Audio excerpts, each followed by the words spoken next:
ব্রিজের গার্ডওয়াল ভেঙে উপরে উঠল মালবাহী গাড়ি। সূত্রের খবর, কৃষ্ণনগরগামী একটি মালবাহী গাড়ি রানাঘাট চুনি নদীর ব্রিজ পার হতে গিয়ে নিয়ন্ত্রণ হারিয়ে প্রথমে পাশের গার্ডওয়ালে ধাক্কা মারে। এরপর পাশের থাকা অন্য আরেকটি গার্ডওয়ালের উপর উঠে যায়।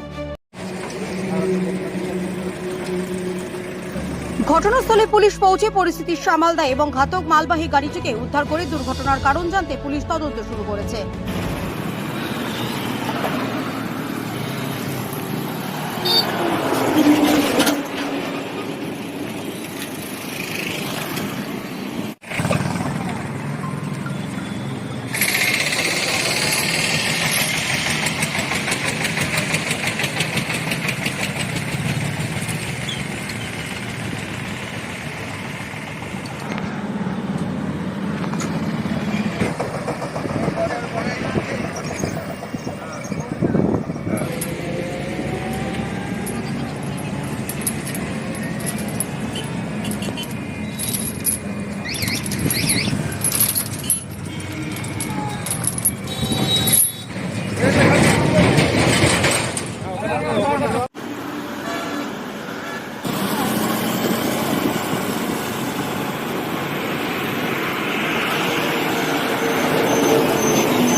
নদিয়ার গর্ব, রানাঘাটের অহংকার, কলকাতার রেডিমেড সেন্টার।